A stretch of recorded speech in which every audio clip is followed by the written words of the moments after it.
News 24 घडामोडी, श्वास चालू घडामोडींचा। अवैध कत्तलखाने व भोंग्यांविरोधात मढी ग्रामस्थांचा लोकशाही मार्गाने निषेध। शांततेत आम्ही आमचा हक्क मागतोय। सरपंच संजय मरकड। मढी गावातील ग्रामस्थांनी जिल्ह्यातील अवैध गोवंश कत्तलखाने आणि मशिदीवरील अनधिकृत भोंगे हटवण्याच्या मागणीसाठी आजपासून जिल्हाधिकारी कार्यालयासमोर आमरण उपोषण सुरू केलं आहे। या संदर्भात 2 महिन्यापूर्वीच जिल्हाधिकाऱ्यांना निवेदन देण्यात आलं होतं, मात्र अद्याप कोणतीही कारवाई न झाल्यानं ग्रामस्थांनी बेमुदत आमरण उपोषणाचा निर्णय घेतल्याचं सरपंच संजय मरकड यांनी सांगितलं। आम्ही लोकशाही मार्गाने आमचा आवाज पोहोचवत आहोत। मागण्या मान्य न झाल्यास टप्प्याटप्प्याने रास्ता रोको आंदोलन करण्याचा इशारा देण्यात आला आहे, असंही त्यांनी स्पष्ट केलं। उपोषणस्थळी गावकऱ्यांनी शांततेत भजन करत घोषणाबाजी केली। यावेळी महिला व वयोवृद्धांचाही सहभाग होता।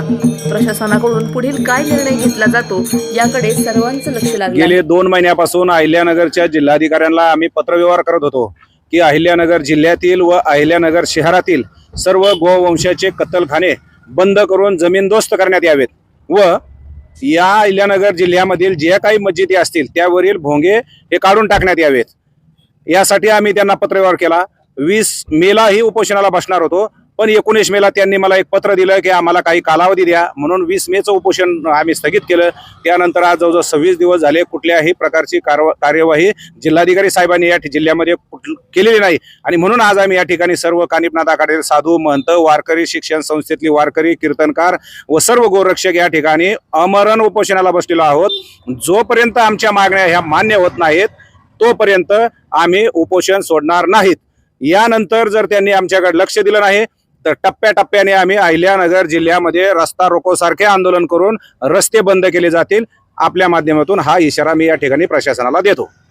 प्रतिनिधी स्वामी गोसावी, न्यूज 24 घडामोडी, अहिल्यानगर। अशाच बातम्यांचा आढावा घेण्यासाठी आजच आपल्या YouTube चॅनलला सबस्क्राईब करा। बातमी आवडल्यास लाईक करा आणि इतरांपर्यंत शेअर करा।